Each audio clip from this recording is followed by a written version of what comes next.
Para los que no conocen, Pastor Luis Gómez nos visita desde Venezuela. Así que, bienvenido, Pastor. Gracias.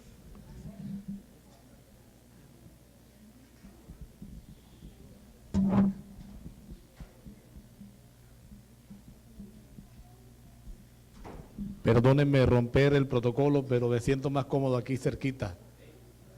Un feliz sábado para todos. Alabamos a Dios en esta hora por la oportunidad preciosa de encontrarnos nuevamente en este lugar, de encontrarnos juntos acá en la iglesia para alabar a nuestro Dios y reconocer que durante toda esta semana Él ha sido bueno con cada uno de nosotros. Cuando venimos el sábado a la iglesia, lo hacemos porque Dios ha sido bueno con cada uno de nosotros. Ha dado salud, ha dado vida, ha dado alimento, ha dado su bendición. Y hay una hermana que siempre me manda un mensaje de feliz sábado y lo termina o lo empieza siempre con la misma frase, y me encanta esa frase. Ella dice: un sábado más, un sábado menos. Bendito sea Dios. Un sábado menos para nuestro encuentro con nuestro Señor, para el regreso glorioso de Cristo Jesús. Y venimos a la iglesia para reafirmar nuestra fe y nuestro deseo de que cuando Jesús venga nos encuentre listo y haciendo su voluntad. Hemos tenido una semana especial, una semana de énfasis en la fidelidad, una semana de énfasis en la mayordomía. Colocamos como principio el primer día que la mayordomía es un estilo de vida, así que todo cuanto hacemos tiene que ver con mayordomía, y por eso durante toda la semana no hemos tocado ningún tema que tenga que ver con dinero, ni con ofrendas, ni con diezmo. Vamos a hacerlo en la tarde, Dios mediante, con una clase a las 4, no va a ser un tema, va a ser una clase, así que esperamos ver la iglesia como ahora, verles a todos, y juntos podamos conocer, aprender, reafirmar, preguntar aquellas cosas donde podemos buscar la dirección de nuestro Dios. Agradezco a los hermanos que han estado aquí los días de culto que se reunió la iglesia, acompañándonos. Y bueno, esperamos que todos podamos disfrutar también de la experiencia de esta mañana. Esta mañana yo quisiera hablar de un personaje cuyo título tiene, o mejor dicho, el nombre que Dios le dio es un título extraordinario. Dios le dio nombres a muchos en la Biblia. Dios le colocó otro nombre, o otro nombre no, una forma de llamarlos en la Biblia. Por lo menos, por ejemplo, Enoc. Enoc recibe el nombre del hombre que caminó con Dios, y ese es un nombre especial. ¿A cuánto nos gustaría que nos dijeran fulano, fulana camina con Dios? Rixer camina con Dios. A mí me encantaría que Dios lo pudiera decir. Me encanta el nombre que Dios le dio a Abraham. La Biblia dice que Dios le colocó a Abraham dos: el amigo de Dios, me encanta, y el padre de la fe. Y cualquiera de esos dos nombres que Dios me colocara a mí en este momento me agradaría, me sentiría feliz. Dios me dijera que soy su amigo, sería extraordinario. Dios me dijera que soy el padre de la fe, pues Dios, bendito seas por ese privilegio. Pero hay un nombre que creo, o una forma de llamar, perdón, que creo que supera las otras dos que he mencionado. Se lo dio a un hombre que cuando usted conoce su vida, usted puede rascarse la cabeza y decir, bueno, ¿qué estaba pensando Dios? ¿Cómo Dios le coloca ese nombre a un hombre cuyas características no se parecen en nada a lo que identifica el nombre? Hubo una persona a la que Dios le colocó un hombre según mi corazón. ¿Saben de qué voy a hablar? Dios lo vio y le dijo, he aquí un hombre según mi corazón. ¿Ustedes recuerdan la historia cuando Dios utiliza la frase? Saúl era el rey, ha desobedecido por enésima vez la orden de Dios, y ahora viene Samuel y le dice, mira, hasta aquí llega la cosa, no serás más el rey de Israel. Y miren qué privilegio tan terrible se perdió. A veces cuando yo pienso en eso, pienso en Mateo 1:1, que pudo haber dicho, el libro de la genealogía de Jesucristo, hijo de Abraham, hijo de Saúl. Pero Saúl desechó el privilegio de Dios. Y ahora Dios le dice, yo me voy a buscar un hombre según mi corazón, al que voy a poner por príncipe. Y usted va a darse cuenta que no solamente es un decir primario, sino que Dios va a utilizar a David el resto de la historia de Israel como referencia. Y usted viera a David y varias cosas negativas piensa de David, ¿verdad que sí? Usted recuerda cuando estaba siendo perseguido por Saúl y se fue a los filisteos.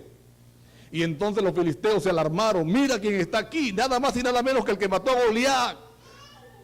Y David, dice la Biblia, que empezó a babear, a hacerse loco. Y dijeron, ay, pobrecito, se volvió loco. No, acéptenlo, recíbanlo. No es inofensivo. Mintió. Ustedes recuerdan que una vez los reyes salieron a la guerra, dice la historia. Joab se fue al frente del ejército y él se quedó. Uno no entiende cómo es que mandó los hombres, todos los reyes salen a la guerra y él se queda. Y entonces una mañana se estaba paseando por el palacio y vio a una muchacha que se estaba bañando. La hace traer, está con ella, la embaraza y no conforme con eso, manda a buscar al esposo, que es uno de sus mejores hombres, que está al frente de la guerra, para que esté con su esposa y hacerle creer que el hijo es de él. Y el hombre se porta más noble que él. El hombre se porta mejor que él. Dice, ¿cómo voy a estar yo disfrutando a mi esposa cuando mis compañeros de armas están allá sufriendo, están allá en penalidades, pueden morir? Y entonces David, cuando ve que su plan no funciona, manda una carta interesante, una carta dirigida a Joás. Joás, coloca al frente de la batalla a este hombre, ponlo en lo más rudo, cuando venga lo más fuerte, aléjate de él para que allí lo maten. Atentamente, David, siervo de Jehová. Y usted dice, ¿cómo Dios pudo decirle a este hombre, un hombre según su corazón, que cometió el peor de los asesinatos? Mandó a matar a un hombre fiel y lo mandó a matar con él mismo. Él llevó la carta. Ustedes pueden imaginarse eso. Él lleva la carta de su muerte. Él no sabe qué está escrito allí. Entrégale esto a Joás. Y el hombre obediente le lleva la carta a Joás. Mira, te mandó mi rey. ¿Cómo puede Dios llamar a un hombre con estas características, un hombre según mi corazón? Y no solamente es que lo llama según su corazón, sino que usted lo va a ver que después David se convierte en la referencia.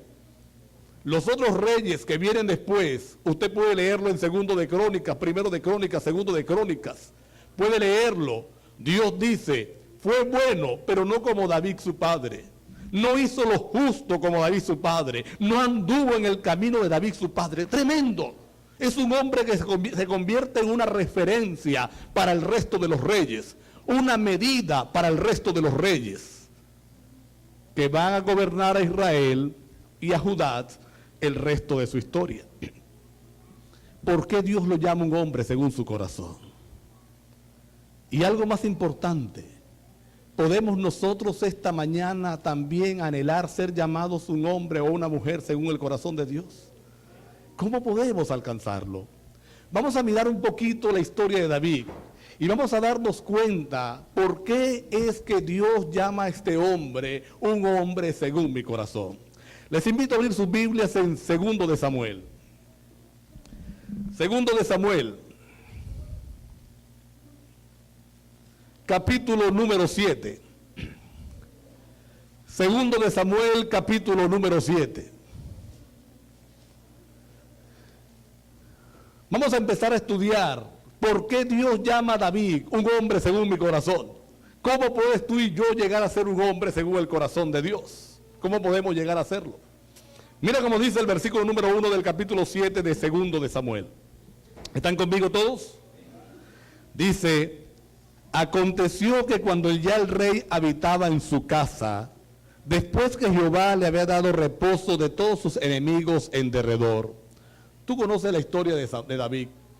Un día David fue a visitar a sus hermanos allí en la guerra, fue a llevarles comida que su papá le mandaba y encontró a un gigante.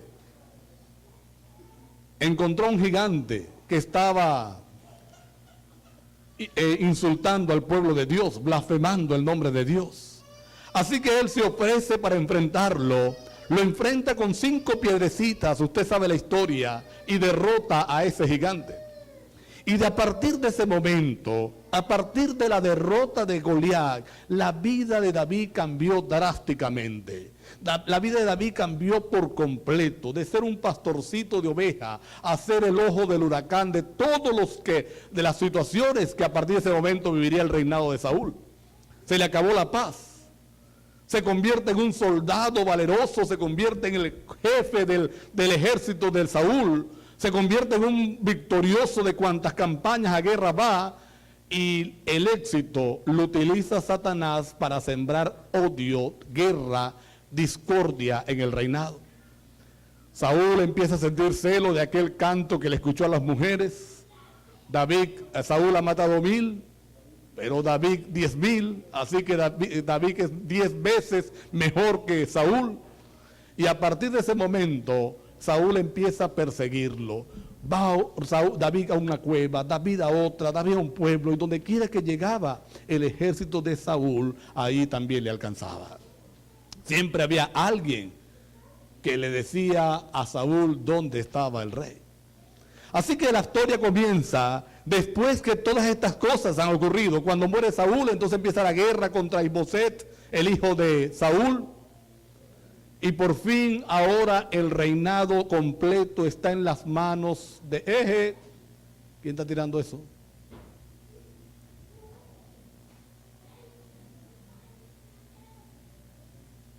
El reinado completo está en las manos de David.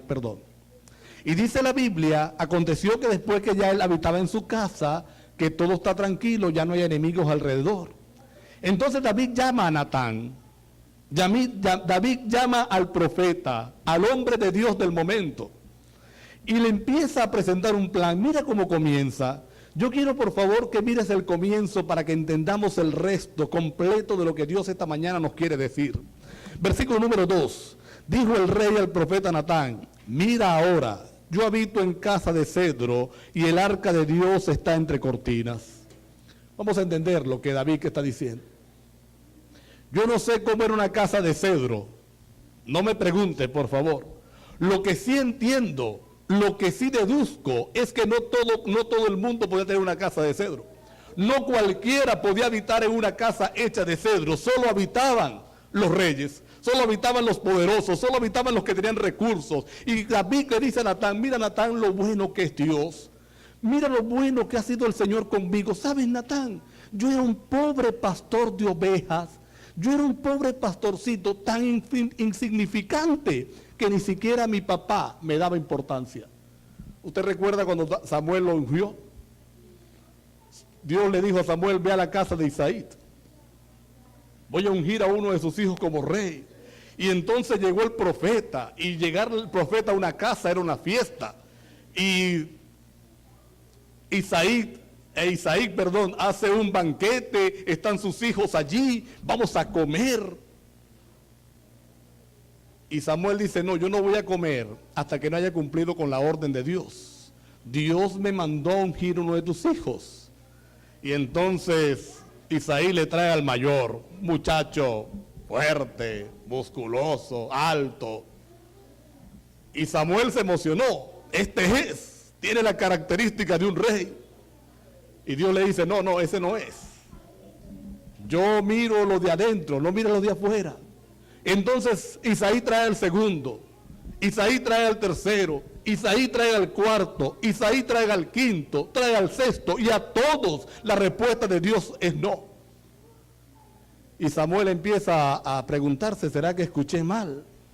Ya están todos aquí y a ninguno. Y entonces le dice, mira, tienes otro hijo.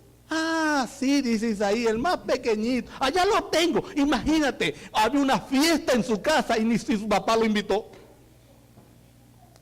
Había un banquete en su casa porque el profeta había llegado y el papá lo prefirió dejar allá.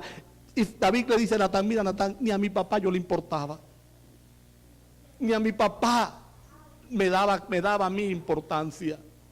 Y ahora mira lo que ha hecho Dios conmigo. Mira lo que ha hecho el Señor conmigo. Me ha puesto a vivir en una casa de cedros. ¿Te imaginas, Natán? Un pobre pastorcito de oveja, un pobre ignorado. Ahora vivo en una casa de cedro. ¡Qué grande es Dios! Le dice David a Natán. Dios ha sido bueno conmigo.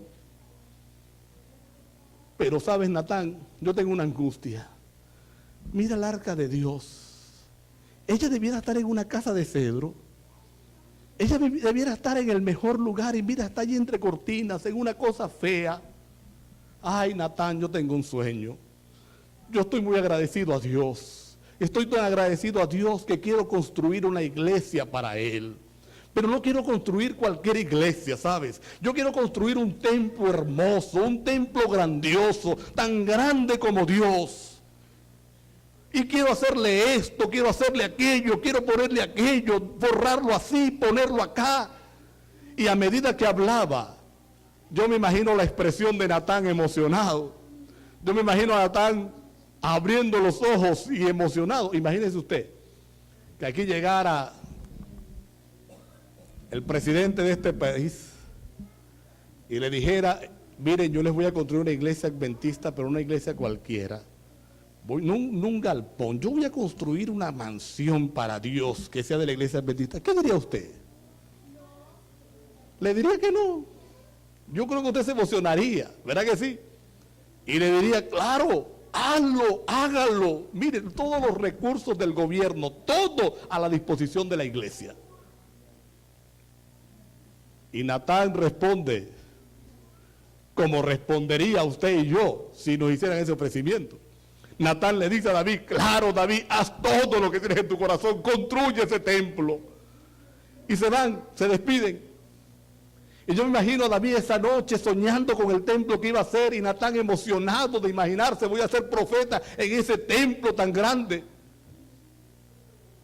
Y ahora Dios se le aparece a Natán y le dice a Natán, Natán, ve donde David. Dile a David que está muy bonito el sueño. Dile a David que está precioso lo que está soñando hacer. Dile que es excelente, que me agrada, pero que él no va a hacer nada. Que el que va a construirme un templo va a ser su hijo. Él no. Yo no hubiera querido estar en los zapatos de Natán para llevar esa noticia a David. David había quedado emocionado el día anterior. Y Natán se le aparece y le dice a David, David, tengo un mensaje de Dios, de su mensaje nada agradable. Dios ha dicho, tú eres un hombre de guerra, has derramado sangre, así que no vas a construir templo. Tu hijo va a construir un templo, él es el que lo va a hacer. Yo no sé qué hubiera hecho usted si usted es David. Yo le voy a decir qué hubiera hecho yo. Yo soy miembro de esta iglesia, traigo un plan extraordinario, quiero hacer esto para la iglesia, lo presento en la junta y la junta dice, está bueno, pero tú no lo vas a hacer, lo va a hacer el hermano. Entonces yo digo, bueno, si la junta decidió que es el hermano, que lo haga el hermano. ¿Sí? Yo quería hacerlo, pero la junta decidió que fuera él, así que lo haga él, yo me voy a disfrutar. David pudo haber dicho, bueno, Señor, yo tenía un sueño para ti, yo quería construir un templo, si tú no quieres que sea yo, no hay problema, yo he pasado bastante trabajo, bastante que he sufrido, así que ahora voy a dedicarme a disfrutar mi reino, voy a disfrutar todo lo que tú me has dado, lo voy a disfrutar. Pero un hombre según el corazón de Dios no piensa así. Un hombre según el corazón de Dios actúa diferente. Y entonces David dice, está bien Natán, Dios me ha dicho no lo voy a construir, está bien, no lo voy a construir, pero ¿sabes algo? Dios no me puede impedir a mí que aunque no lo construya, trabaje para Él. Dios no me puede impedir a mí que aunque no lo haga, empiece a soñar y a dejar todo preparado. Vayan conmigo por favor a Primero de Crónicas. Primero de Crónicas.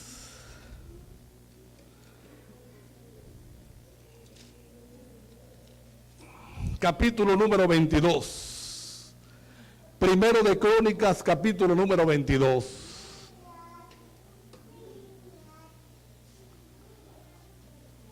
Y un día David estaba en un lugar y vio el terreno, ¿saben?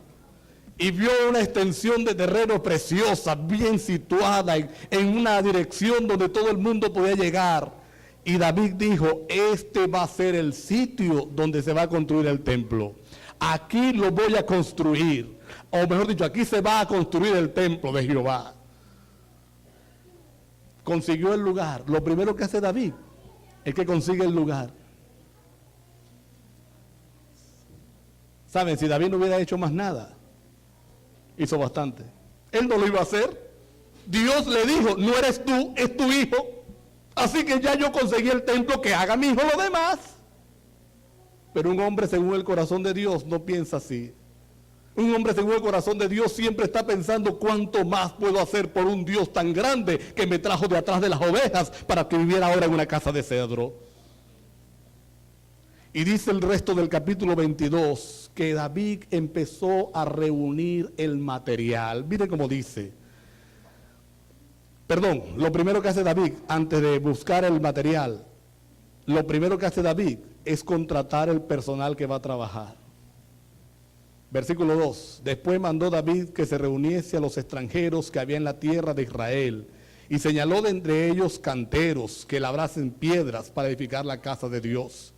Asimismo, ahora sí, segunda cosa que hace David, busca el personal. Dios me dijo que no, está bien, no lo voy a hacer, pero Dios no me puede impedir trabajar para Él. Así que Él busca el lugar y ahora contrata el personal, buscó quienes iban a labrar la piedra. Versículo 3, dice, asimismo preparó David mucho hierro para la clavazón de las puertas y para las junturas y mucho bronce sin peso y madera de cedro 50. Versículo número 5. Y dijo David, Salomón mi hijo es muchacho y de tierna edad, y la casa que se ha de edificar a Jehová ha de ser magnífica por excelencia, para renombre y honra de su nombre, y honra en todas las tierras. Ahora pues yo prepararé lo necesario. Y David, antes de su muerte, ¿qué cosa dice? ¿Cómo dice su Biblia? Hizo preparativos, dice la mi versión, en gran abundancia. Miren lo que dice David. Buscó el lugar, buscó el personal que iba a trabajar y luego empezó a hacer la recolección del material que se iba a utilizar. Dios le había dicho que no. Ahora, si él no hacía más nada, había hecho bastante, ¿sí o no? Ya había buscado el lugar, ya había buscado las personas que iban a trabajar, ya había colocado materiales de sobra, dice 50, en abundancia para el trabajo. Así que ya era bastante. Él podía haber dicho, bueno, ahora voy a dedicarme a descansar, ahora voy a disfrutar el reino, bastante trabajo que me costó llegar aquí. Pero un hombre según el corazón de Dios nunca piensa cuánto es lo menos que yo puedo hacer para agradar a Dios, cuánto es lo mínimo para estar bien, cuánto es lo mínimo para estar allí en el estándar. Un hombre según el corazón de Dios, una mujer según el corazón de Dios, pregunta cuánto más puedo hacer por el Señor, cuánto más puedo hacer por Dios. Tenía derecho a estar jubilado, sí. Ahora, miren esto. Compra el terreno, prepara el personal, prepara el material. Y a partir del capítulo número 23, 24, 25, 26, no lo vamos a leer. David organiza la liturgia del templo. De un templo que se iba a construir, de un templo que él no iba a hacer. Y entonces él dice, yo voy a organizar a los cantantes, esto van a cantar, esto van a estar en la puerta, esto van a hacer esto van a hacer aquello, esta familia se va a encargar de esto. Organizó toda la liturgia del templo. Dios le había dicho que no. Y él dice, está bien, no lo voy a construir, pero Dios no me puede impedir a mí trabajar para Él. Es verdad que es otro, pero yo lo voy a ayudar. Si hubiera llegado hasta aquí, ya era suficiente para que David pasara la historia. Ya era suficiente para que hoy lo reconociéramos como un hombre grande, como un cristiano enorme. Pero no termina allí, porque un hombre según el corazón de Dios no pregunta, no dice ya hice bastante, ya hasta aquí, que otro lo haga. ¿Sabe? Hay hermanos de iglesia, ahorita que estaba en los nombramientos,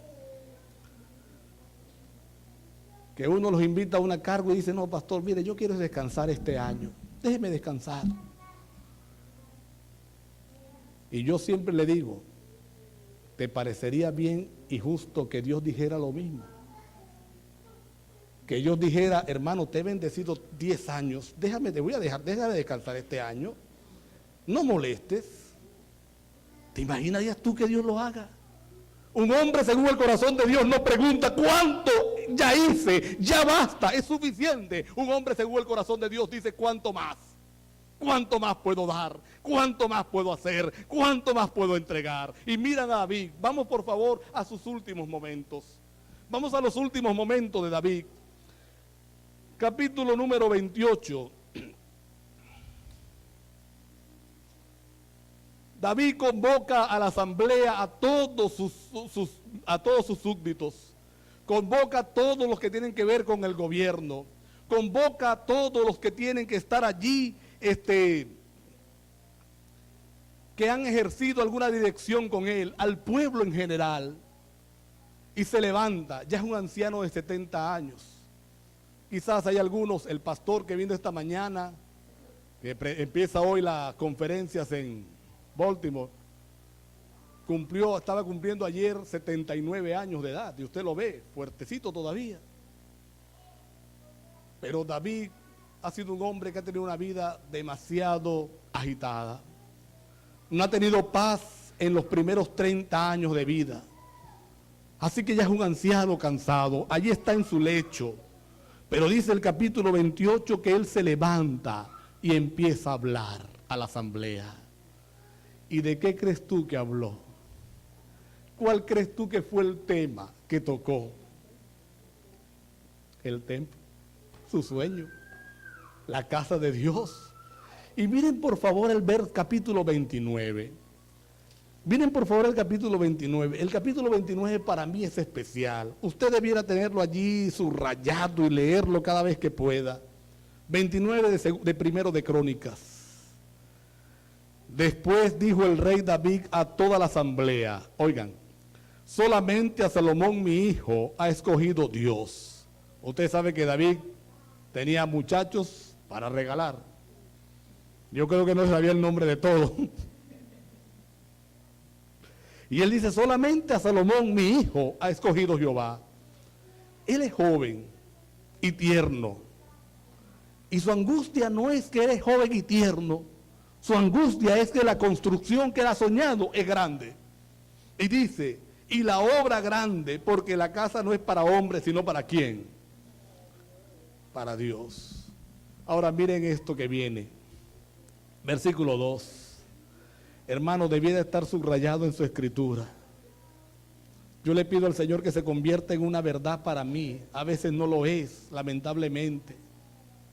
Dice David, yo cuando tenía tiempo, cuando no había otra cosa que hacer, cuando no había mucho sol, cuando estaba descansadito, así dice la Biblia. ¿Cómo dice? Yo con todas, ¿qué cosa? Mis fuerzas, con todas mis fuerzas, he preparado para la casa de mi Dios oro para las cosas de oro, plata para las cosas de plata, bronce para las de bronce, hierro para las de hierro, y madera para las de maderas, y piedras de ónices, piedras preciosas, piedras negras, piedras de diversos colores, y toda clase de piedras preciosas, piedras de mármol en abundancia. ¿Con qué fuerza lo hizo? Con toda mi fuerza. Para una casa que no iba a construir, para una casa que Dios le había dicho directamente, no había sido una junta, No había sido una comisión de 4 hermanos que se reunieron. Había sido Dios directamente. No eres tú, va a ser otro. Y él pudo decir, está bien, Señor, si tú no quieres que sea yo, pues que el otro se friegue. Pero un hombre según el corazón de Dios trabaja para Dios con todas sus fuerzas. Dice la Biblia, yo con toda mi fuerza, con toda mi energía, he gastado mi energía para recoleccionar oro para lo de oro, plata, bronce, piedras preciosas, etcétera, etcétera. Ahora, si a usted le parece interesante este versículo, si a usted le parece diciente este versículo, si le sorprende, por favor, agárrese duro para leer el verso número 3. Miren cómo dice el verso 3. Además de esto, por cuanto tengo mi afecto en la casa de mi Dios. ¿Cómo dice? ¿Tengo mi qué? ¿En dónde? ¿En cuál casa de Dios? No había. En una casa que cuando se pusiera la primera piedra, él iba a estar muerto. En una casa que él nunca iba a tener el privilegio de disfrutar. Nunca iba a tener la oportunidad de ir a escuchar una escuela sabática, de escuchar un sermón allí en ese lugar. Jamás. No la iba a ver. Pero miren cómo dice, yo tengo mi afecto en esa casa. Tengo mi corazón. El afecto es mi corazón. Tengo mi vida allí. En una casa que no iba a disfrutar. En una casa que no iba a ser para él. Que él no le iba a vivir. Y que Dios le había dicho no. Por cuando tengo mi afecto. Y entonces sacó su cartera. No conforme con todo lo que he recogido. Ahora quiero dar mi ofrenda personal. Ahora quiero poner mi parte. ¿Pueden imaginarse eso? Con razón Dios lo llama un hombre según mi corazón. Con razón Dios no consigue otra forma de mencionarlo. Con razón Dios lo coloca como el ejemplo para los demás. Un hombre que tiene su afecto puesto en la casa de Dios. Ahora, la vida es ingrata.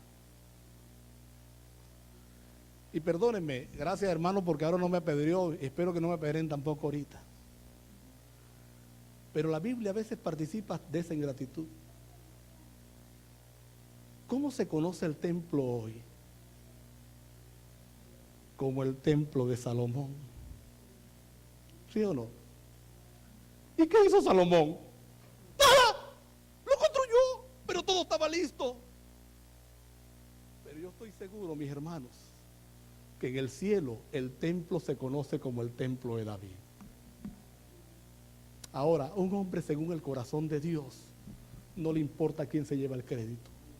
Un hombre según el corazón de Dios no está viendo a quién van a aplaudir. Un hombre según el corazón de Dios no está viendo, yo trabajo y después felicitan a fulano. Yo hago y después el otro es el que recibe no le importa. Un hombre según el corazón de Dios trabaja simplemente porque Dios lo trajo de atrás de las ovejas y lo pone a vivir ahora en una casa de cedro. Dios te trajo de la perdición, me trajo de la perdición y ahora me trae una mansión. No importa quién se lleva el crédito. No importa quién aplauden. No importa quién reconocen. No importa si a nadie me dice gracias. Trabajo porque Dios me ha dado mucho. Y eso es lo que hace David. El templo de Salomón, no importa. Que Salomón es el que es reconocido como el que construyó. Cuando se hizo en el tiempo de Salomón, no importa. Yo tengo mi afecto puesto en esa casa. Y por eso soy capaz de dar y dar y dar y dar y dar y dar y dar y más dar. Cuando yo reconozco qué era, cuando yo reconozco dónde estaba, cuando yo reconozco quién, cómo me trataban y cómo ahora soy tratado, entonces mi respuesta tiene que ser la misma de David. Yo era un pastor de ovejas y ahora vivo en una casa de cedro. Yo era esto, aquello, ignorado y ahora el Señor me ha dado un valor extraordinario. Antes era hijo de nadie y ahora soy hijo de Dios. Antes era candidato a la perdición y ahora soy candidato al reino de los cielos. Quiero darle a Dios lo mejor. Y entonces, Dios puede mirar tu corazón. Dios puede mirar tu intención. Dios puede mirar mi corazón. Dios puede mirar mi intención. Y se goza en decir, este es un hombre, esta es una mujer, según mi corazón. Queremos pedirle al Señor en esta mañana que sea ese milagro en nuestras vidas. Que Dios nos ayude y nos permita la experiencia hermosa de siempre dar todo para nuestro Dios.